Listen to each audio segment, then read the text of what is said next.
السلام عليكم ورحمة الله وبركاته. طلاب الصف الأول الثانوي، إن شاء الله النهاردة هنكمل مع بعض حل أسئلة كتاب الامتحان الدرس الثالث يا بطل، عشان يكون حلينا على أول 3 دروس إن شاء الله داخلين في امتحان الشهر. بسم الله الرحمن الرحيم. أول سؤال: أي مما يلي يعد من الفضلات الغازية التي تنتج عن عملية التنفس الخلوي؟ طبعا حبيب قلبي الجميل، فضلات غازية وبتنتج من التنفس الخلوي، أكيد يعني مش هتطلع هيدروجين ولا أكسجين ولا نيتروجين، بتتنفس يا فندم، بتطلع إيه؟ ثاني أكسيد الكربون. أي مما يلي ينتج من تكسير الأحماض الأمينية الزائدة في الكبد؟ اقفش يا معلم، بيقول لك أحماض أمينية، والله بص موجودين تحت بعض أهو، يبقى مستر مركب اسمه الإيه؟ الأمونيا. اي مما، وطبعا يا جماعه مركب الامونيا ده مركب اصلا سام. اي مما يلي يعتبر من نواتج التمثيل الغذائي؟ حلو، الضاره الناتجه عن هضم قطعه لحم تناولها شخص. بيقول لك ضاره، يبقى طبعا يا مستر ما فيش كده، هي الامونيا بس. اي مما يلي ليس من الفضلات الايضيه؟ ثاني اكسيد الكربون ماشي، فضلات. ميه تمام، يوريا تمام، يبقى انا يا مستر معايا النيتروجين مش من الفضلات. أي مما يلي ليس من أهمية عملية التمثيل الغذائي؟ يلا خلينا نشوفهم، عايز بس أهم حاجة، بيقول لك ليس، يلا بينا. بيقول لك من أهمية عملية التمثيل الغذائي للجسم الحصول على الطاقة اللازمة للجسم، تمام. بناء الجزيئات الحيوية الضرورية، تمام. الحصول على الغذاء، كذاب، هي مالها ايه يا عم بالكلمة الغذاء والكلام ده؟ مقاومة العدوى طبعا يا أولاد، صح. أي مما يلي يوضح علاقة الإخراج بالاتزان الداخلي في الجسم؟ طرد الماء الزائد فقط، ولا الحفاظ على ثبات بيئة الجسم الداخلية، ولا إنتاج الطاقة، ولا نقل الأكسجين؟ لا طبعا يا مستر، الحفاظ على ثبات بيئة الجسم الداخلية. خش معايا على السؤال رقم 7، أعضاء الإخراج في الإنسان. أي المواد التالية تتعدد طرق تخلص الجسم منها؟ المية الزائدة طبعا يا مستر، بخلص منها ب 3000 طريقة، جلد وكليتين طبعا يا مستر، والرئتين، حاجات كتير. أي المواد الإخراجية التالية يتخلص منها الجسم بواسطة الكليتين، الرئتين، بواسطة الكليتين والرئتين والجلد؟ طب ما انا لسه قايل يا معلم، الميه. تمام.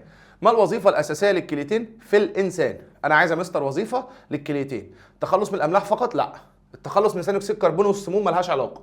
ضبط الاتزان الأيوني والتخلص من المواد السامة؟ حصل. أي العبارات التالية غير صحيحة عن الكلية في الإنسان؟ عايز حاجة غلط.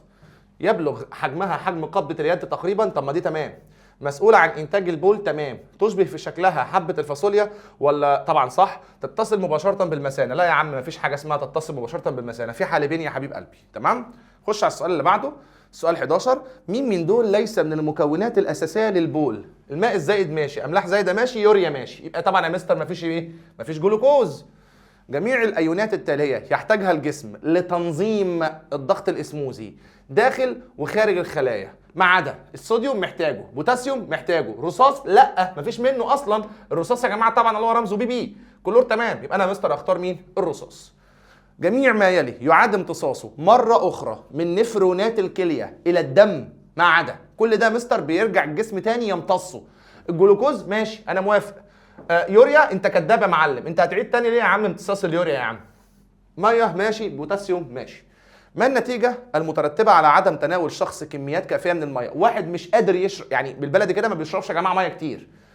يزداد الضغط الإسموزي للدم.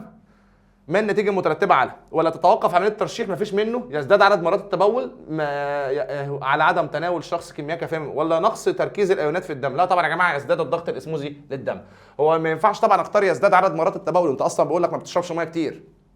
السؤال اللي بعده، قال لي اختيارات في الجدول التالي يشير الى زياده نسبه الماء التي يحتويها بول شخص سليم، تمام. بيقول لك كميه الماء اللي بيشربها الشخص ايه. تعالى كده ناخدهم اختيار بالراحه. بيقول لك لو كميه الماء اللي بيشربها كتير، النشاط اللي مبذول طبعا هيقل. سيادتك هفهمها لك بحاجه بس بسيطه خالص. سيادتك فطرت، دغدغت الدنيا في الصيام، حاصل يعني الحمد لله تمام. سيادتك اول ما بتفطر بقى بتعمل ايه؟ سيادتك اول ما بتفطر بتدب اي حاجه في وشك. طب شويه ميه، تك تك تك تك تك، بطنك خلاص بتبقى عامل زي الست الحامل، لا مؤاخذه يعني. طب بعد كده بقى اول ما بتشرب كميات الميه دي، بذمتك يا اخي نشاطك بيبقى عامل ايه؟ مستر ده انا مستر اول ما بفطر ببقى عامل كده. الشعب المصري الاصيل كده كله دايما يفطر ينام على الدغري يعني. يبقى كميه كبيره، لو انت شربت كميه ميه كبيره النشاط المبذول طبعا منخفض جدا. درجه الحراره المحيطه بالجسم، تخيل انت كده درجه الحراره هتبقى منخفضه ولا مرتفعه؟ لا يا مستر طبعا هتبقى ايه؟ منخفضه. طبعا ما ينفعش اشرب ميه كبيره، بيقول لك النشاط مبذول هنا مرتفع، لا يبقى كده يا مستر اجابه رقم الف. عند زياده الاملاح في الدم تستجيب الكليتين بايه؟ واحد عنده الاملاح زادت، افراز مزيد من العرق، ولا زياده اعاده امتصاص الماء، ولا زياده اخراج الماء؟ طبعا لا. تخزين الماء لا طبعا يا جماعه، او تشغيل الاملاح لا. حلو الكلام. اذا فشلت الكليتين في اداء وظيفتهم فان اول ما يتاثر كليه فشلت والعياذ بالله، مستوى اكسجين يتاثر ولا نسبه الفضلات في الدم؟ لا يا مستر، طبعا نسبه الفضلات في الدم. سيادتك عارف ان الكليه بتتخلص من الفضلات. الشكل المقابل اديك شايف سيادتك الشكل، بيقول لك بيوضح بعض اعضاء الجسم التي تشارك في عمليه الاخراج.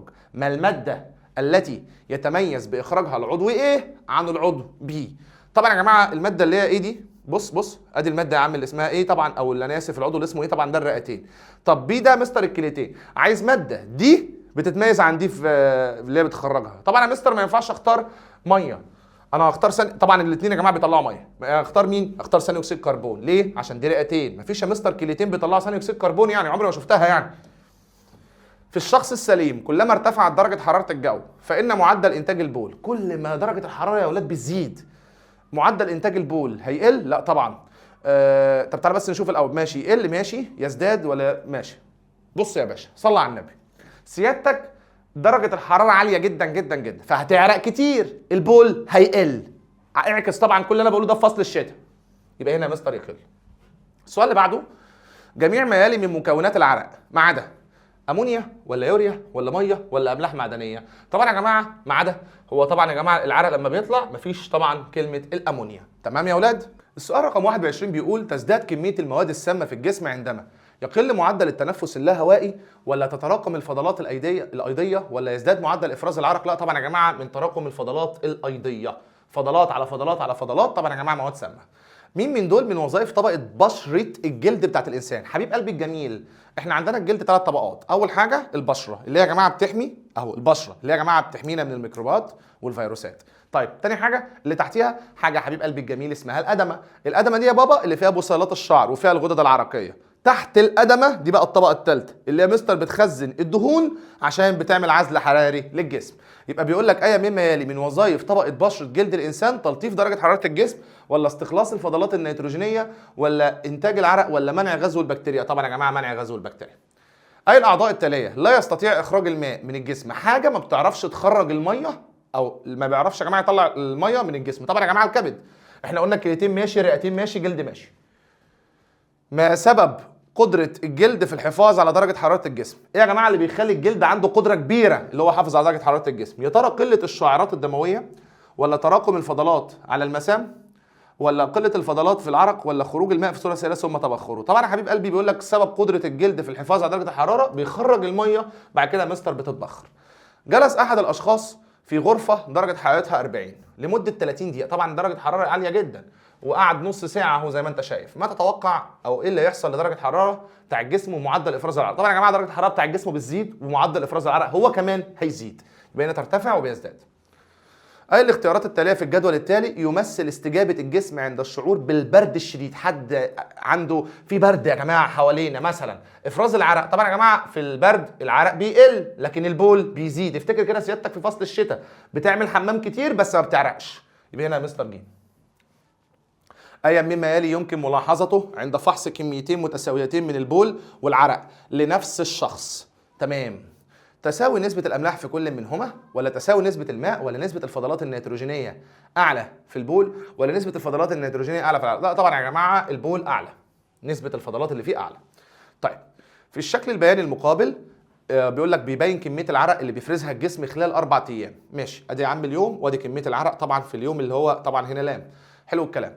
أي الاختيارات التالية يعبر عن كمية العرق بعد شرب لتر مية مباشرة في نهار يوم من شهر يوليو؟ يا ساتر، يوليو يعني يا مستر حر جدا جدا جدا. طب يا مستر عرق كتير، يبقى اختار لام. خلي بالك يا اولاد، ما الوظيفه الاساسيه لاخراج العرق؟ طبعا يا جماعه اول حاجه بيعملها العرق. انت بتطلع يا حبيب قلبي عرق ليه؟ عشان اخفض درجه حراره الجسم، ولا التخلص من الاملاح؟ طبعا ماشي دي تمام، بس ماشي، واخراج الماء الزائد ماشي، طرد الفضلات لا يا عم انا هختار دي وظيفه العرق الاساسيه. حلو الكلام. من الجدول المقابل اي العينات تم تجميعها في يوم بارد؟ يوم بارد، يوم بارد.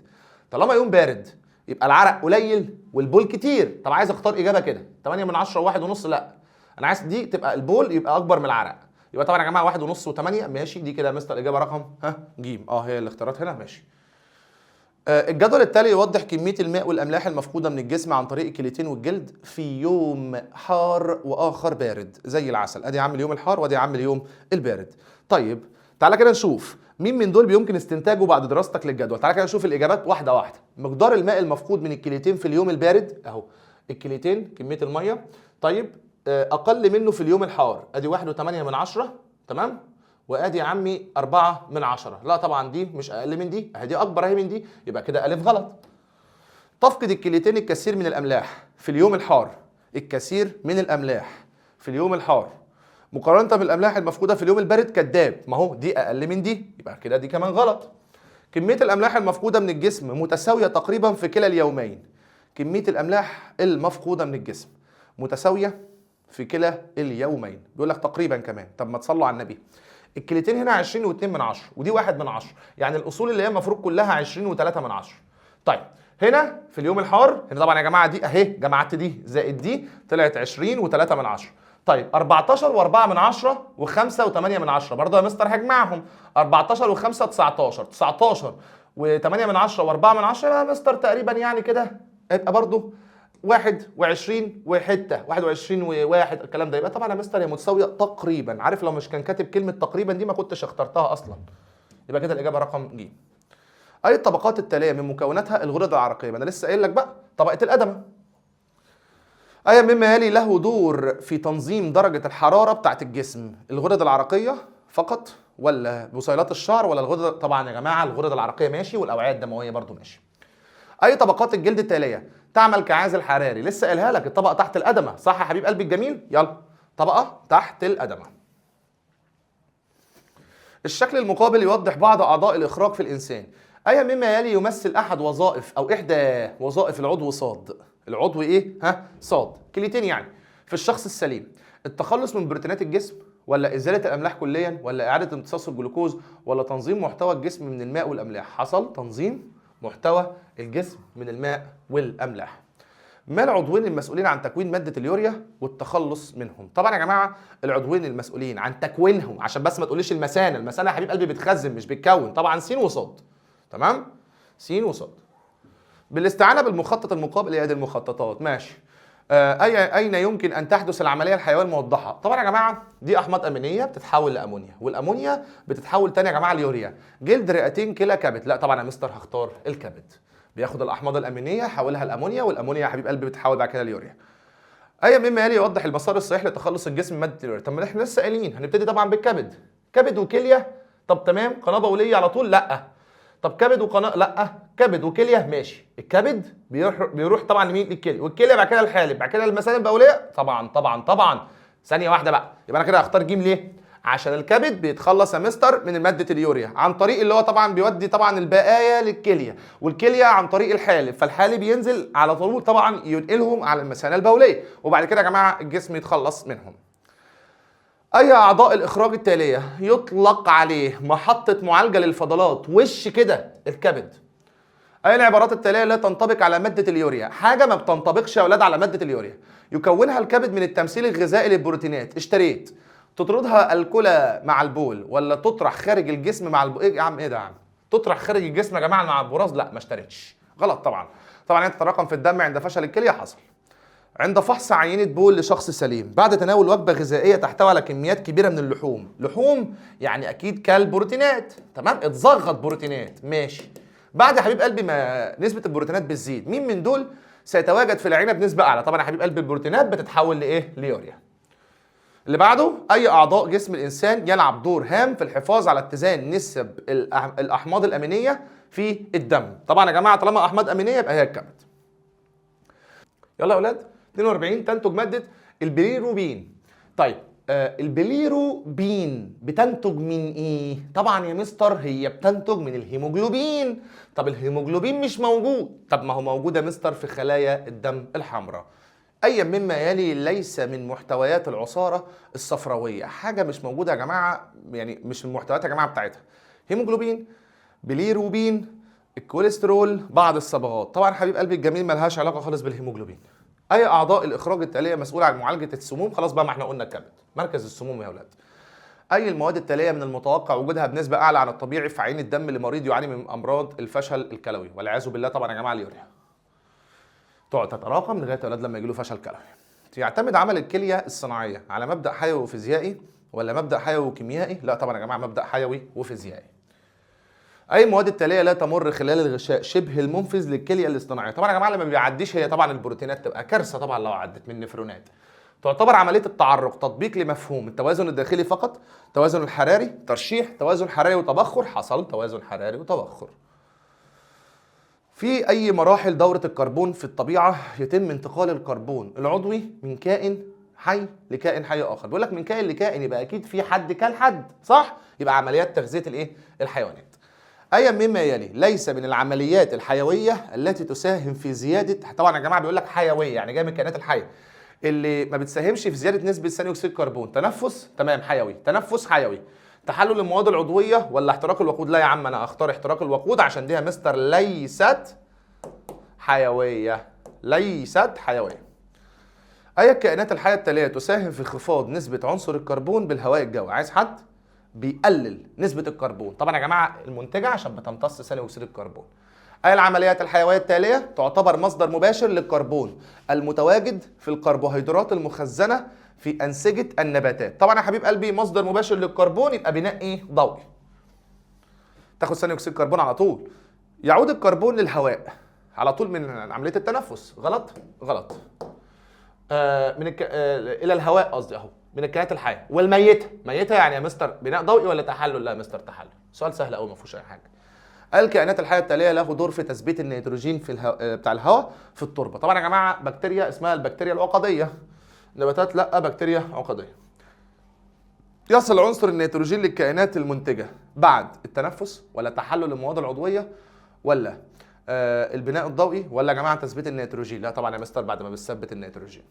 تحدث عمليه تثبيت النيتروجين بواسطه بعض انواع الكائنات الدقيقه فيه؟ طبعا يا جماعه التربه، اكيد مش في الهواء يعني. تحصل الكائنات اكله اللحوم على المركبات النيتروجينيه من خلال واحد بياكل او اكلات لحوم على مركبات النيتروجينيه من خلال كائنات منتجه ولا اكلات العشب ولا يا حبيب قلبي البكتيريا ولا طبعا يا اولاد الفطريات؟ طبعا يا جماعه طبعا هنا تحصل الكائنات اكلات اللحوم على الفطريات، او طبعا يا جماعه اهو من خلال، انا اسف، من خلال يا اولاد الايه؟ الفطريات. توجد مركبات الفوسفور في الهواء الجوي والتربه ولا الهواء الجوي فقط ولا الصخور والتربه؟ لا مستر ما فيش فوسفور اصلا في الهواء، ده ما فيش. هواء برضو ما فيش، ماده صلبه، يبقى الصخور والايه؟ والتربه. اي العناصر التاليه لا يوجد في الغلاف الجوي؟ طب ما عم لسه قايلين بقى الفوسفور. اي الاغلفه التاليه ليس جزء من دوره تاني ماشي، غلاف مين؟ الجوي. كده يا حبايب قلبي الشاطرين نكون خلصنا تدريبات الدرس الثالث. اشوفكم ان شاء الله في فيديو جديد، وان شاء الله بامر الرحمن اعمل لكم مراجعه بص طرش الطرش زي ما بيقولوا كده، مهمه جدا جدا جدا ان شاء الله يعني قبل امتحان الشهر. هنحل فيها اسئله قسما بالله العلي العظيم لن يخرج عنها الامتحان وانا قد كلامي. والسلام عليكم ورحمه الله وبركاته.